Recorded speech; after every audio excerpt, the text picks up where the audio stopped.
On video, TPUSA Chief of Staff Mikey McCoy stands near Charlie. The shot rings out.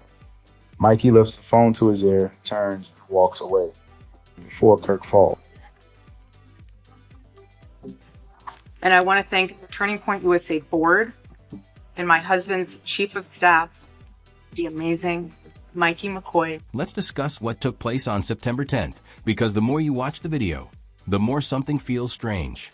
Mikey McCoy, who worked as Charlie's chief of staff, was the person standing right next to him when the gunshot happened. But now, look at what he does after. He walks away in a calm way, already holding his phone before Charlie even falls down. There's fresh video footage that shows this very clearly now. Mikey is walking away from what happened, not running over to Charlie, not checking to see if he's all right, just calmly walking away while on a call as if he already understands exactly what just took place. It's a type of action that seems planned out, like somebody who doesn't need to turn around because they already understand what the result will be. He doesn't stick around. He doesn't get scared. He doesn't hurry to give help. He simply walks away. And then only a few days after, Erika Kirk, who is Charlie's widow, says he's amazing during her first time speaking in public after her husband died. She complimented him, and she was smiling when she talked about him. Why would she do that? Candace Owens has begun asking questions as well. She's brought up that Mikey has said no to telling anyone who he was talking to on the phone. Said no. She's questioning how he acted before the shooting happened and after it happened. But what's interesting is she hasn't mentioned anything about what Erika Kirk's part in all of this might be. Mikey was behind the tent when Charlie got shot, and Mikey, in less than a second, does something that I find to be quite strange. He puts his phone to his ear, and he begins a conversation. So, who exactly was Mikey making a phone call to? Here's where things get even more weird. Both Erika Kirk and Pastor Rob McCoy, who is Mikey's father, said that Mikey made a phone call to them right after the shooting happened, both of them, in separate calls, within just seconds. So, who isn't telling the truth? Or could it be that both of them aren't telling the truth, and the phone call was really to somebody completely different? Because if you can't even get the story about the phone call correct, what other things are we not being told about? Hey, we're going to be doing 5 more episodes a week now. 3 hours of this, 2 more hours of It's like, lady, wasn't your husband just publicly executed only a couple of weeks ago? I've never had this much joy on my best day. She's just full of joy. It brings up a very uncomfortable question to think about. Was Charlie betrayed by the people who were closest to him? Public pressure is growing. Fans and people who follow him are now asking loudly that Mikey McCoy should be looked into, not just for what took place during the shooting, but for what he did right after it happened. Everyone is watching Charlie's chief of staff now, and the close attention isn't going to stop. Let's go back and look at the footage again. Watch it one more time. Mikey is calm and relaxed. Just seconds after a gunshot that took down the man he worked for, he's already talking on his phone. He's not checking to see how Charlie is doing. He's not in a state of shock. There's no panic you can see, no sense of emergency. He's just talking on the phone, walking around like somebody who already knows how things will end up. Mikey McCoy.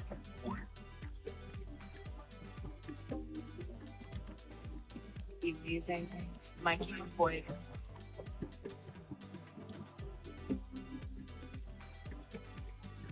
My husband's chief of staff.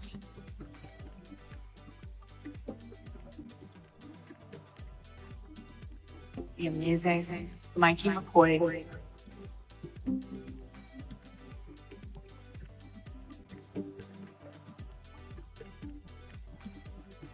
And my husband's chief of staff, the amazing.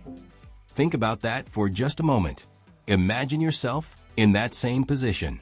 Your boss, your friend just got shot standing right next to you. What would be your first reaction? You would run over to them, correct? You would yell out for help. You would stand there frozen because you're so scared. You would do something, anything. But Mikey, he turns the other way. He picks up the phone. And when you watch in slow motion, you can see it so clearly. He's making a call or already talking before Charlie even falls down to the ground. He keeps talking on that phone while Charlie is being put into an SUV. He turns so his back is facing the whole scene, and he doesn't turn back to look, not even one time. Here's something else that's a problem. Mikey walked away before he could know if Charlie was still alive or if he was dead. He didn't stay there to watch. He didn't get close enough to check out the situation. So, what kind of information could he possibly have been telling to whoever was listening on the other end of that phone call? He's been shot. How did he even know that? He wasn't watching. Now, let's discuss Pastor Rob McCoy's story of what happened. Rob says that when Mikey called him on the phone, Mikey had blood covering him. And I'm watching.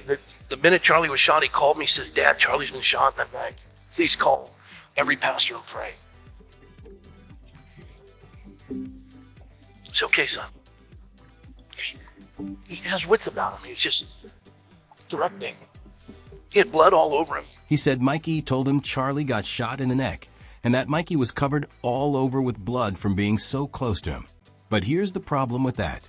Multiple people who saw what happened say that's not the truth. Mikey never got close to Charlie after the shot happened. There wasn't any blood on him at all. He was already walking away while on the phone before Charlie fell down. So why would Rob McCoy add in that detail about the blood? Why would he lie about the blood? Is it to try to make Mikey look like a traumatized victim instead of someone who might be a suspect? Is it supposed to give a reason for his behavior? Or is it just a story that didn't work when people looked at it closely?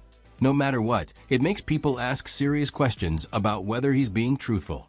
Then there's what Erika Kirk says happened. She says she got the phone call from Mikey just moments after the shooting took place. In an interview with the New York Times, she said she received Mikey's call at 11:23 in the morning. She said he yelled out, "He's been shot." But hold on. Rob says Mikey told him Charlie got shot in the throat. Erika says Mikey yelled out, "He's been shot." Those are two completely different conversations, two different ways of talking, and still both of them say they got called within seconds of one another. A group call with everyone on it would fix this problem, except nobody has ever said anything about a group call. That idea doesn't work. So which story is the real one? Or are both of them hiding something else that happened? And then there's the phone footage you can watch yourself. If you look carefully, you'll see Mikey lifting the phone up to his ear without it looking like he's dialing any numbers. So, was the call already going? Was somebody already on the line, just waiting? That goes against the whole story that he was frantically calling people one after another. On video, TPUSA Chief of Staff Mikey McCoy's staff near Charlie. A shot rings out. Mikey lifts the phone to his ear, turns, and walks away before Kirk falls. No visible dial motion, no rush to aid. Why? TPUSA has responded since then to all the angry reactions. Their spokesman, whose name is Andrew Kvet, put out a statement saying Mikey was in shell shock. He said Mikey put his hands over his ears because the gunshot was really loud. And he said Mikey did what Charlie had told him to do by calling Erika first and then calling his father. But that statement doesn't answer a whole lot of questions people have. This is a extremely disgusting attack. And I can speak to that because I was there when it happened and I was next to Mikey when it happened. And what I can say is, I can't say every single thing that happened, but I want to talk about this specific narrow thing. That the shooting occurs. I am next to Mikey. Both of us hear a loud crack. We both turn. We both see Charlie, who has been shot. Both of us, I think at about the same time, realize that means there is a shooter who is on the scene. And, you just hear the crack, so you don't know, did it come from far away? Did it come from close? Is there a mass shooter unfolding right now?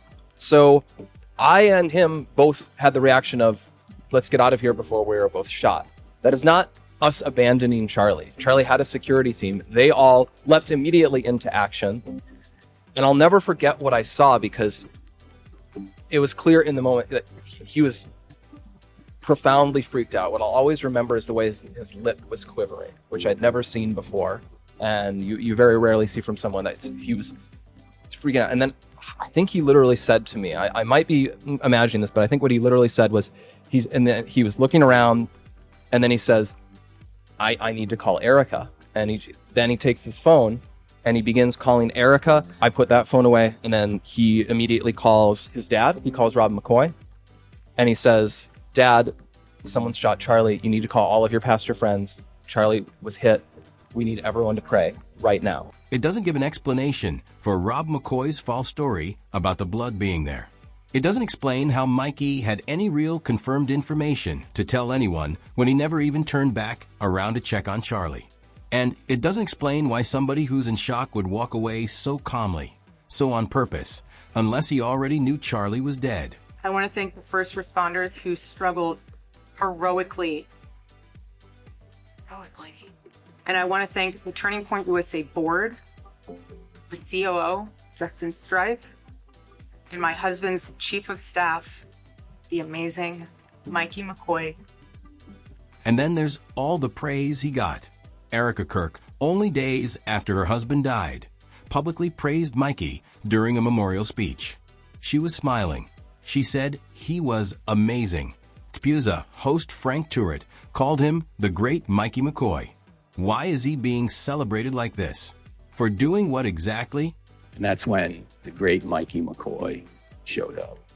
Actually, he was there just before that happened. People are beginning to wonder if there's a betrayal theory in this situation. The kind of betrayal that happens from the inside, from people who built up their careers using Charlie's name, from people who would benefit from him not being around anymore. There's a feeling that's growing that Erika was being set up to take control of Charlie's empire. That when things happened wasn't just a coincidence, that people understood what their jobs were. A post that went viral has come out claiming that TPUSA was part of money laundering and influence peddling. The theory says that Charlie figured out what was going on and made plans to tell everyone about it, that donors, staff members, and the leadership were all part of it, and that Charlie's changing views, his different positions on certain topics, put at risk the very people who were giving money to the organization. If that's the truth, it gives a motive, a conflict about loyalty, an organization that could fall apart if Charlie told the public. But we need to be clear about this. This is all still just guessing and theories.so. Let me ask you something. Do you believe Mikey McCoy and Erika Kirk are part of a cover-up? Do you think they know more things than they're telling people? Because when you watch that video footage, when you see how calmly Mikey walked away from it all, when you listen to the stories that don't match up, when you see who gets praised and who gets protected, it begins to feel like a whole lot of people understood what their roles were that day, and they knew exactly when they should leave. Everything we've talked about here is guessing and theories, but the questions, the things that don't match up, the footage that doesn't fit with the story being told, those things are real and they need to have answers.